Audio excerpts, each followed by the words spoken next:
ಯುದ್ಧ ಯುದ್ಧ ಯುದ್ಧ.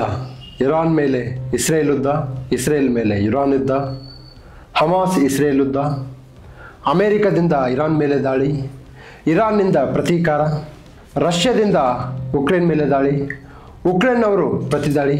ಹೀಗೆ ದಾಳಿ ಪ್ರತಿದಾಳಿಗಳು ಮನುಷ್ಯತ್ವವನ್ನು ಮತ್ತು ಮನುಷ್ಯನನ್ನು ಅಂತ್ಯದ ಕಡೆ ಸಾಗಿಸುತ್ತವೆ ಎನ್ನುವುದು ನನ್ನ ಭಾವ. ಅಭಿಮನ್ಯು ಯುದ್ಧದಲ್ಲಿ ಹತನಾದಾಗ ಕಂಡು ಬರ್ತಕ್ಕಂತಹ ಸುಭದ್ರೆಯ ಒಂದು ದುಃಖ ಮತ್ತು ಆ ತಾಯಿಯ ಕರುಳು, ಆ ಬೇಯುವಂತಹ ಸ್ಥಿತಿ ನಮ್ಮ ಮನಸ್ಸನ್ನು ಕರಗಿಸುತ್ತದೆ, ಕರುಳನ್ನು ಕಿವುಚುತ್ತದೆ. ಯುದ್ಧ ಶ್ರೀಮಂತರ ತಲೆಯಲ್ಲಿ ಆರಂಭವಾಗಿ ಬಡವರ ಸಾವಿನಲ್ಲಿ ಕೊನೆಗೊಳ್ಳುತ್ತದೆ. ಯುದ್ಧ AC ರೂಮಲ್ಲಿ ಆರಂಭವಾಗಿ ಯುವಕರ ಅಂತ್ಯದೊಂದಿಗೆ ಕೊನೆಗೊಳ್ಳುತ್ತೆ.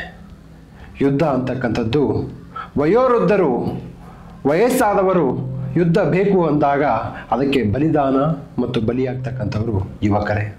ಈ ಯುದ್ಧದಿಂದ ಈಗ ನೋಡಿ ಏನಾಗಿದೆ. ಯುದ್ಧ ಅವ್ರು ಇವ್ರ ಮೇಲೆ ಬಾಂಬ್ ಹಾಕಿದ್ರು, ಇವ್ರು ಅವ್ರ ಮೇಲೆ ಬಾಂಬ್ ಹಾಕಿದ್ರು. ಈಗ ಮಾತುಕತೆ ಆಯಿತು. ಮಾತುಕತೆಯ ಮೂಲಕ ಯುದ್ಧವನ್ನು ನಿಲ್ಲಿಸಲಾಗಿದೆ, ಆಯಿತು. ಆದರೆ ಇದರಲ್ಲಿ ಈ ಕ್ಷಣದಲ್ಲಿ, ಈ ದಿನಗಳಲ್ಲಿ, ಯುದ್ಧದ ದಿನಗಳಲ್ಲಿ ಸತ್ತಂತಹ ಯುವಕರ ಮನೆಯ ಕುಟುಂಬದ ಪರಿಸ್ಥಿತಿ ಏನಾಗಿರಬೇಡ. ಸಹಜವಾಗಿ ಯುದ್ಧದಲ್ಲಿ ಪಾಲ್ಗೊಳ್ಳುವಂತಹ ಸೈನಿಕರು ಒಂದು ರೀತಿಯಲ್ಲಿ 25ರಿಂದ 35ನೇ ವಯಸ್ಸಿನಲ್ಲಿ ಕಂಡು ಬರ್ತಕ್ಕಂಥವ್ರು. ಅವ್ರಿಗೆ ಕುಟುಂಬ ಇರುತ್ತೆ. ಅವರು ಒಂದು ತಾಯಿಯ ಮಗ, ಮಹಿಳೆಯ ಗಂಡ, ಮಗುವಿನ ತಂದೆ. ಒಬ್ಬ ಸೈನಿಕ ಸತ್ತಾಗ ಆತನನ್ನು ಹಡೆದಂತಹ ತಾಯಿಯ ಮಡಿಲು ಬರಿದಾಗುತ್ತೆ.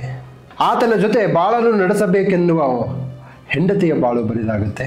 ಅಪ್ಪನ ಹೆಗಲ ಮೇಲೆ ಕೂರಬೇಕೆನ್ನುವ ಬಯಕಿರುವಂತಹ ಮಕ್ಕಳ ಬಯಕೆ ಕನಸಾಗಿ ಉಳಿದು ಬಿಡುತ್ತೆ, ನನಸಾಗಲ್ಲ. ಹೀಗೆ ಯುದ್ಧ ಆರಂಭವಾಗುತ್ತೆ, ಯುದ್ಧ ಕೊನೆಗೊಳ್ಳುತ್ತೆ. ಯುದ್ಧ ಆರಂಭವಾಗಿ ಕದನ ವಿರಾಮ ಘೋಷಿಸುವ ವೇಳೆಗೆ ಸಾಕಷ್ಟು ಕುಟುಂಬಗಳು ಬೀದಿ ಪಾಲಾಗಿರ್ತವೆ. ಯುದ್ಧದಿಂದ ಯಾರಿಗೂ ಲಾಭವಿಲ್ಲ. ಒಂದು ಕಡೆ ಜಾನ್ ಎಫ್ ಕೆನಡಿ ಹೇಳ್ತಾನೆ, ಯುದ್ಧವನ್ನು ನಾವು ಕೊನೆಗೊಳಿಸದೇ ಇದ್ದರೆ ಯುದ್ಧವೇ ಮನುಷ್ಯನನ್ನು ಕೊನೆಗೊಳಿಸುತ್ತದೆ. ಕೆಲವೊಮ್ಮೆ ಶಾಂತಿ ಸ್ಥಾಪನೆಗಾಗಿ ಯುದ್ಧ ಬೇಕು ಎನ್ನುವಂತಹ ಕ್ರಮವೂ ಸಹ ಚಿತ್ರ ವಿಚಿತ್ರ, ಸೋಜಿಗೆ ಅಂತ ಭಾವಿಸ್ತೀನಿ. ಆದ್ದರಿಂದ ಯುದ್ಧದಲ್ಲಿ ನಿಜವಾಗಿಯೂ ಒಂದು ಸಂತ್ರಸ್ತರಾಗಿರ್ತಕ್ಕಂಥವ್ರು ಆ ಒಂದು ಮಧ್ಯಮ ವರ್ಗದ ಒಂದು ಕುಟುಂಬ ಇಲ್ಲಿ ಸಂತ್ರಸ್ತ ಆಗುತ್ತೆ. ಹೀಗೆ ಯುದ್ಧ ಬೇಕು ಅಥವಾ ಬೇಡ, ಒಂದು ನಮ್ಮನ್ನು ನಾವು ಉಳಿಸ್ಕೊಳ್ಳೋಕ್ಕೆ, ಅಧಿಕಾರದ ಲಾಲಾಸೆಗೆ ಅಥವಾ ಮಗದೊಂದರ ಆಸೆಗೆ ಯುದ್ಧ ಆರಂಭವಾಗಿ ಹಲವು ಕುಟುಂಬಗಳ ಒಂದು ಕಣ್ಣೀರಿಗೆ ಕಾರಣವಾಗುತ್ತೆ. ಮೊದಲು ಸೈನ್ಯಕ್ಕೆ ಸೇರಿದಾಗ, ಆ ಡ್ರೆಸ್ ಹಾಕಿದಾಗ, ಆ ಒಂದು ಗತ್ತು ಗಮ್ಮತ್ತು, ಟ್ರೈನಿಂಗು, ಆ ಒಂದು ಬಾಡಿ ಶೈಲು, ಲ್ಯಾಂಗ್ವೇಜ್ ತುಂಬ ಖುಷಿ ಅನಿಸುತ್ತೆ, ಕುಟುಂಬಕ್ಕೆ ಹೆಮ್ಮೆ ಅನಿಸುತ್ತೆ. ಆದರೆ ಅಂತಹ ಮಗನೇ ಯುದ್ಧದಲ್ಲಿ ಮಡಿದು ಹುತಾತ್ಮನಾದಾಗ ಇಡೀ ಕುಟುಂಬ ಕಣ್ಣೀರಿನಲ್ಲಿ ಕೈ ತೊಳೆಯುತ್ತೆ. ಪುತ್ರ ಶೋಕಂ ನಿರಂತರಂ ಅಂತ ಹೇಳ್ತಾರೆ.